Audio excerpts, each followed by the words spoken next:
Well, hello and welcome back once again to Mark on Motoring. Now today we're at Heath Common near Wakefield, and I've stumbled upon the Land Rover Series 2 Owners Club, so hopefully I got that right. Now some of the vehicles here are actually Series 3s, the majority are Series 2, but all equally interesting. Some really nice vehicles here. We've got different wheelbases, we've got some with different tops on camper types, so yeah, so much to see with these vehicles. So what I'm going to do is I'm going to change the view around in a minute and we'll have a good look around each of the vehicles that are remaining. There's the odd one that's left, but there's still plenty here to see. So we start off here with this Series 3. Now generally the Series 3s have the, like these two on the end, have the headlamps mounted outboard as opposed to in the grille in the centre. That's not hard and fast rules apparently. I'm told that some late Series 2s actually had the headlamps moved out as well. Apparently another telltale is the design of these windscreen brackets, which supposedly did change at some point as well. Obviously we've still got the split screens on these, and this one again, I could be wrong, I know they're generally known as a 110. I think these might have been a 108-inch wheelbase on these earlier ones, but again, I could be wrong there.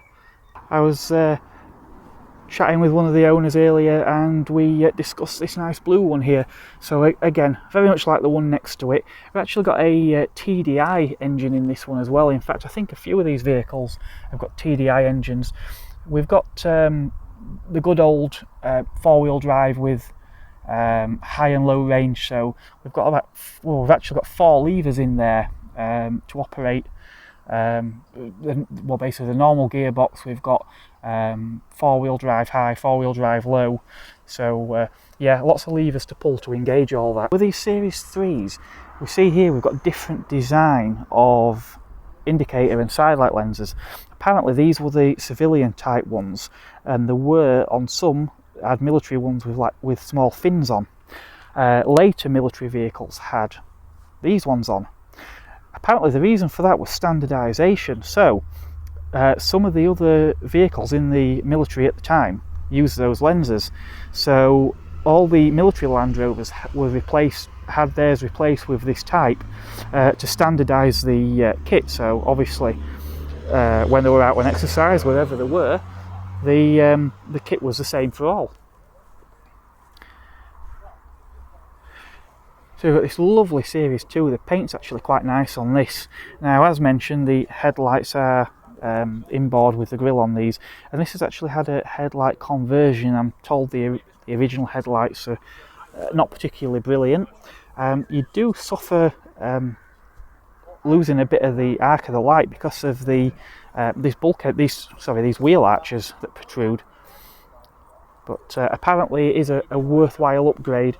We've also got the proper wing mirrors as opposed to door mirrors on them as well. Obviously Series 2 we've got the shapely doors, which sort of stuck with the Series 3 and Defender models. Instruments in the middle as well on this. I also like the wipers, where we appear to have individual motors and controls for each wiper. I suppose it wouldn't matter if there was out of time because there's no overlap with that split screen anyway. Another interesting thing on this vehicle, I'm told this was to do for safari. You've actually got vents in the headliner, and then you've got this second skin on top. I thought it was perhaps for additional protection, but I'm told it acts as sort of a sunshade and a channel for air to run through, and basically helps keep the vehicle cooler, which is pretty interesting.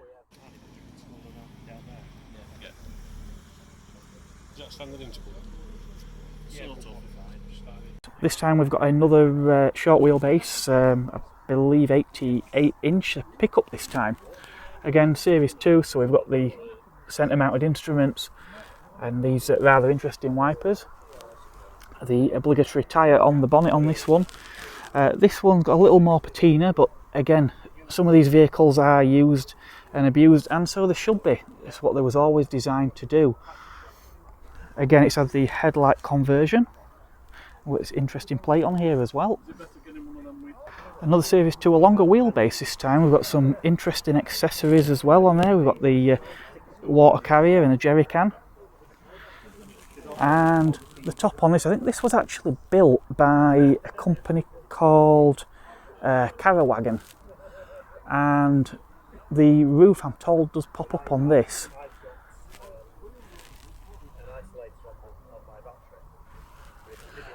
And well, basically I think it's one of a couple of companies that built these as sort of as campers. Obviously probably not going to be as spacious as a modern van or coach built type camper, but certainly if you need somewhere that you can sort of sleep and that has off-road ability, this is what you want. Again, we've got another long wheelbase station wagon type here.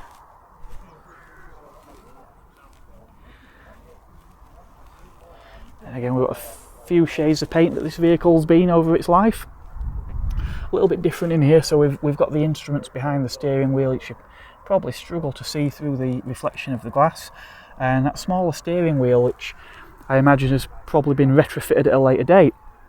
Obviously we've got the bracket on top, which presumably was for a spare wheel. And that looks to be a Series 3. Now here we're another Series 2, quite interesting. I'm told this one has its original paint, and where the paint has worn through in places, it's then had clear coat on top. So basically preserving that worn finish, and I think it looks pretty good. Another interesting point on this is the doors are a one piece. Obviously we can see this line here from the pickup bed, which then stops at the door.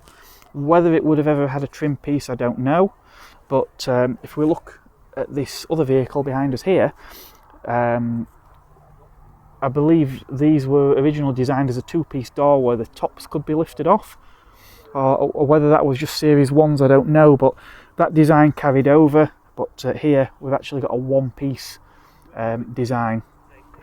And again, this is the longer wheelbase with a pickup style bed, and we've got this quite a nice canvas cover on this one, which actually looks in really good condition. So I don't know if that's original or if it's been done more recently, but that does look quite good. We've got a bit of a gap with a few vehicles that have left, but again, we've got a couple more, a van and a station wagon left here. This one's got a step as well. I think one of the other vehicles here was another camper type, but I think that one sadly left, unfortunately. Lots of interesting badges on this one. One I'm particularly drawn to being the IAM badge, as I was a senior observer with the IAM myself at one point. But lots of other ones on here as well. Young Farmers Club.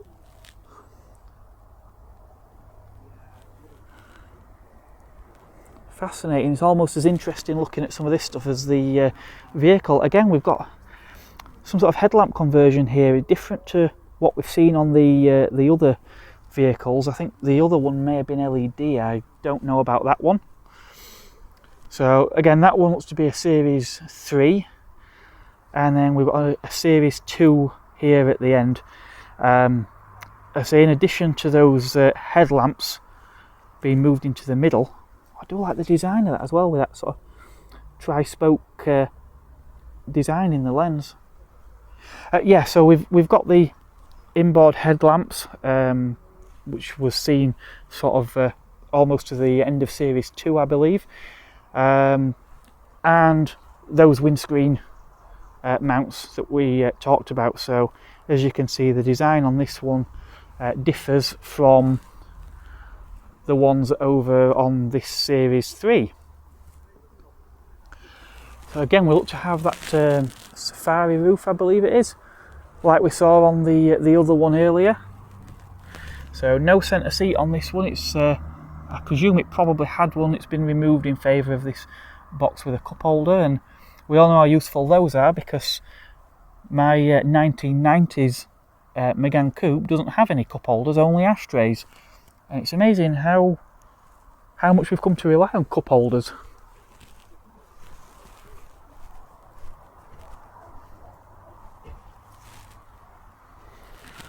Yeah, a real nice surprise seeing these vehicles here today. Obviously I hadn't expected to see them, so it's been thoroughly interesting. So I'd like to thank the Series 2 Owners Club, who have not only been quite happy for me to come around and film their vehicles here today, but also to the members who I've spoke to, who's been giving me a little bit of added information beyond what I already knew about Land Rovers. I knew a little bit, but with a history as rich as what Land Rover have, there's always going to be a lot that you simply don't know, and unless you've lived and breathed Land Rovers for the past few decades. Again, I'm sure there's a lot of points I've probably got wrong, so perhaps you're something of an expert in Land Rovers yourself. Maybe one of these is one of your vehicles. Do let me know in the comments, and again, if there's anything I've said that's incorrect, again, please do let me know in the comments. I'd be interested to know, and I'm sure some of the other viewers would as well. So please don't forget to like and subscribe. Hopefully there should be a lot more content of this nature coming up again in the near future. Thanks for watching, and goodbye for now.